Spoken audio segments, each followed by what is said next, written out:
Hello, everybody. All right, my last lesson video was way too long, and I apologize for that. So let's get going on this one, shall we? We're going to talk about the rise of agriculture. So learning targets. Students, you should be able to describe when and how humans began to domesticate wild plants and animals and develop agricultural societies. We'll talk about animals next time. And also compare and contrast the cultural differences between the hunter-gatherer and early agricultural societies, which we talked about hunter-gatherers before. All right, so your job, you're going to watch this ed puzzle. Yay. You're going to answer the questions that I will be putting in the ed puzzles. And when I go through this video, they'll be the ones in the blue text. Also, follow along in your study guide, okay? So important concepts, most of the time, I put them in red text. And of course, if you have any questions, please email me or come to office hours Thursday and Friday, 12 to 1. All right, so starting off with a question today. Hunter-gatherers versus agriculture societies. So in the ed puzzle, type in what you think hunter-gatherer societies were like and what you think agricultural societies were like. Now again, with these questions, you can't just put in like peanut butter or something like that, okay? Like I actually do read these, but it doesn't matter if you're right or wrong. Just give a good educated guess.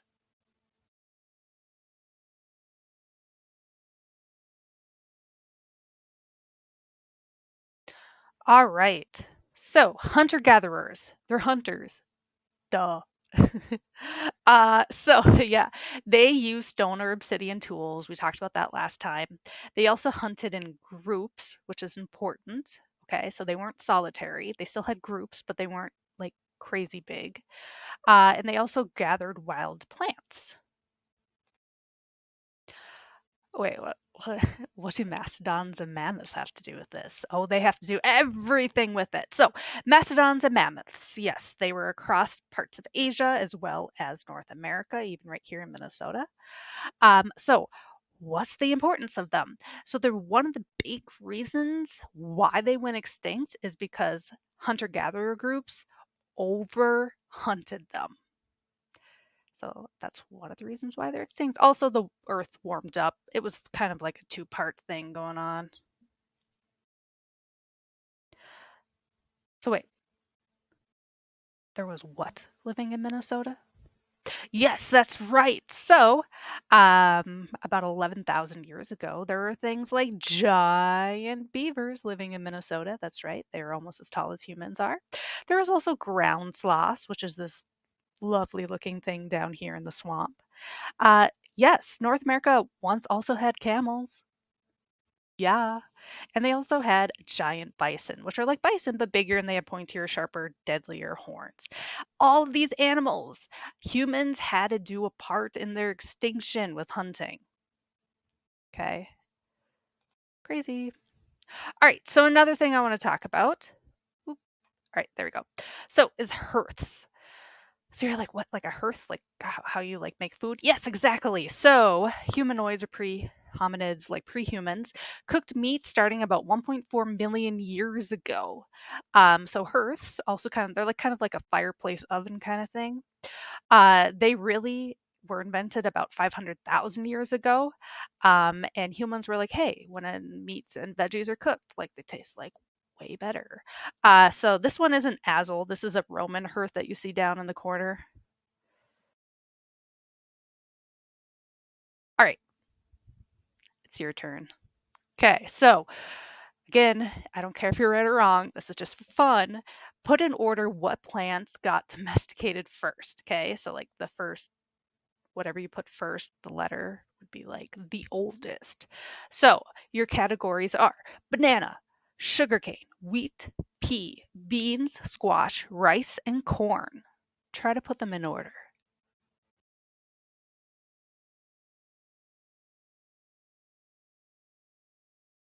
All right, here's your answers. So the oldest domesticated plants, which we still eat today, would be first of all wheat and peas. Okay, so they were developed in Southeast Asia about 8,500 BCE. Second, we got rice. As you probably could guess, that came from China. That was about 7,500 BCE. Uh, A and B, so banana and sugar canes, they actually came from New Guinea, which is about 7,000 BCE. Um, and then, of course, you have the corn, the beans, and the squash, which was Mesoamerica. And when I say Mesoamerica, I'm talking about kind of like what we would call Central America today, specifically like in the southern Mexico, Guatemala area, about 3,500 BCE. So, what caused agriculture? So, one of the big things was climate change. No, we're not talking about humans using gasoline cars here, okay? We are talking about just natural climate change that the earth just went into with its like natural warming. I don't know. I'm a history teacher, not a science teacher. So that kind of climate change where the earth got warmer was between 6,000 and 2,000 BCE. Now, it wasn't like bam, heat wave like we're getting now. It was more of like just a steady little like warming of the earth. And that caused a lot of droughts, specifically in the Middle East. Okay, that's gonna like, well, droughts, like things die when they can't get water, and also caused excess rain near the equator, which you think would be a great thing, but it's not because forests got thicker, and humans aren't great at going through forests, so there is less success at hunting game. Go. All right, next question. How do you think archaeologists and climate scientists know the Earth was warming? All right, there are two correct answers for this one. So A, counting the rings on fossil trees. B, collecting chemicals found in ice caps. C, diving deep into the ocean. Or D, examining desert sand.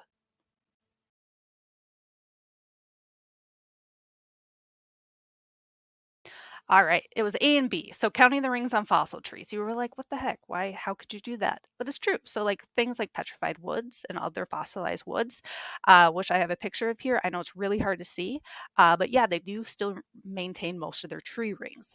And what scientists would do or are doing in archaeology, just kind of not really archaeologists, more climate science. Um, would see like the distance between the two rings like we can do today with trees, and that's going to show us how much rainfall there was each year. Also collecting chemicals found in ice caps. You're like, what? Ice? Yes, ice. So ice today is, or what scientists do with the ice, is that they look at what chemicals are captured within the ice and consider determine how old that ice is, and like how much carbon dioxide or other greenhouse gases might be in there. Okay, gotta put myself. Okay, so origins of agriculture. Agriculture just didn't literally pop up out of the ground. There are very specific areas where agriculture began. So all the places on the map that are kind of like shaded in that gray, those are all places where agriculture developed separately. Kind of the same thing with writing that we talked about last time. These places weren't influenced by each other. Like agriculture was invented by these people living there without any other influence. So you'll see that the big one's going to be the Fertile Crescent. We're going to talk about that for sure. Places in Africa were big. China, like we talked about with the rice. New Guinea with the bananas. In the United States, yes, even in the eastern United States, not too far from Minnesota. All right, so how does agriculture spread? And I'm going to come back to this picture too. So most of the time when agriculture was spread from, like people trading with each other. So in the Americas, it was north to south or south to north. In Eurasia, so Europe and Asia, Eurasia, it was east to west. And then Africa, it's also north to south. And we'll come back to this map in the next lesson, and then I'll show you why. So, how did agriculture come about? So, faced with challenges, humans innovate. What they do is they selected the best seeds. They're like, hey, this seed root tastes really good. Let me take like the other seed off of this plant and plant it. Maybe it'll taste great. So, selecting the best seeds, They want the larger, less bitter, high productive rate, and ones that outgrow non-human selected plants. So for example, corn, that's a really big one because we eat a lot of corn in the United States. So over here in that little tiny one to the right, that is like the ancient, what corn was. I mean, it looked like grass. And then through selective breeding from humans, we have made it really tall to outgrow everything else, and have a lot of kernels. All right, so also, once humans selected or domesticated the plants, their plants would overgrow all the native plants. So, for example, corn, like it's super tall, right?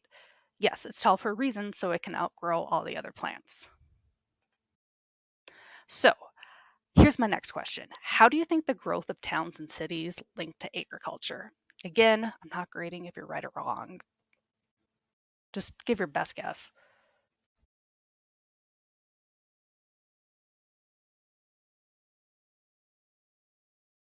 All right, so there's a few different answers to this one. Um, so there's a lot of people in the group. They're like, oh snap, we need a farm because we can't like hunt enough food. So that means more crops to be harvested, which means more manpower to harvest that crops. They're like, I need more people to work my farms, which means more people in the group, which means more crops need to be harvested in order to feed them, which means more manpower. So do you see like that big cycle that just keeps turning and turning and turning?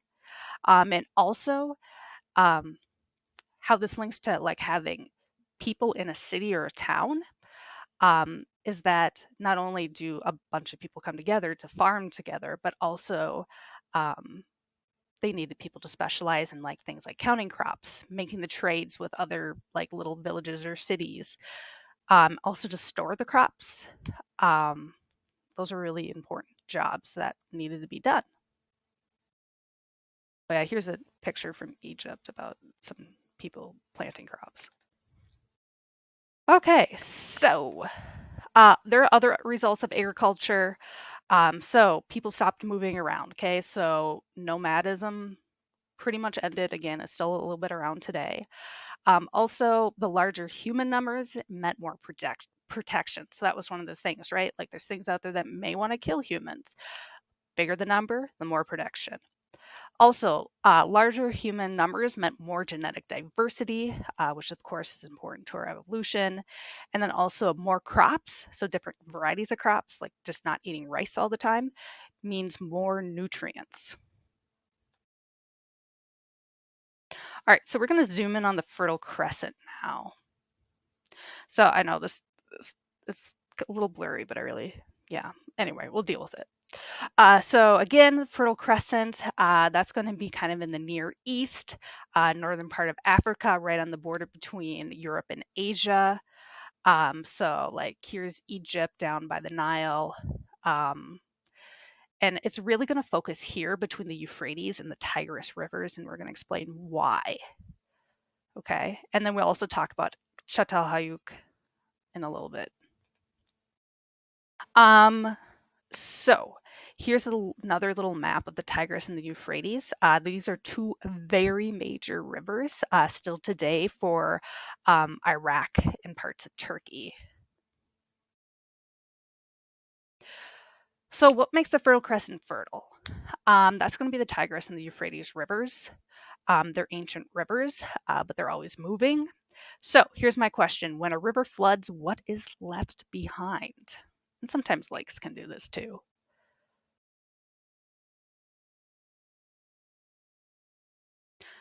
And that answer is fine soil that is nutrient rich, also known as silt. It is really great for farming. I mean, there's some drawbacks to it because it is so fine, but that really is what made the Fertile Crescent fertile. There we go. Because every year it would flood and you'd get new soil. All right, so the historians love and hate the Fertile Crescent for many reasons. It's super cool because all like the ancient, not all of them, but a lot of the ancient civilizations were based upon there, but also rivers really shift often, leaving traces of artifacts underwater, buried deep, are really confusing to analyze. Oh, here is the Tigris River flooding. All right, so now we're going to talk about Chateau Hayouk, which is on the very northern edge of the Fertile Crescent. It's in modern-day Turkey. And what it was, it's an ancient city town. Um, so why this is so important, you're like, well, there's a bunch of like ancient city towns, right? Yes, there is, but we're going to zoom in on this one. So it was a city from about 7,000 to 5,000 BCE. Um, and you can see here down here is a picture of what the excavation looks like right now. Um, and I don't know if a tourist can go see it or not. I have no idea. But the importance of it is that archaeologists have found ornaments, weapons, tools, mirrors, fine pottery, woven baskets, woolen cloth, and leather. So that tells us a lot of different things. That A, they're making weapons. They had the technology to make like shiny mirrors. Fine pottery, so that means they would have to have ovens hot enough to make that. Woven baskets, so they're making kind of an art form. Woolen clothing, that means they had sheep or goats or whatever. And then leather, of course, they had animals. And then this lovely picture of this lovely lady right here is also very significant because it just kind of shows. Um, they're not quite sure. The historians who study this believe that she is a goddess, but not 100% on that one. But she's a pretty famous statue. Okay, so Chateau Hayouk. It was a farming community. All the houses were made out of mud brick. So if you're making houses, you're staying there, you're not traveling around. And the cool thing about these houses is you kind of see in this picture that the houses formed walls protecting the city. All right, so Chateau Hayouk also had metal. Now this is really important because we talked about the Stone Age beforehand. So you're probably like, oh my gosh, look at that picture. How do you know that's metal? It is metal. There's not a lot of metal, but there is metal in Chateau Hayouk. Um, and since there is metal and it's shaped, that means that the people of Chateau Hayouk had the equipment and the stoves hot enough to make metal, and not just any, or not to make metal, but to form metal, and not just any metal, gold and silver and copper and lead. Now you're like, wait, are gold and silver usually used for weapons and tools? Oh, I don't know. You tell me.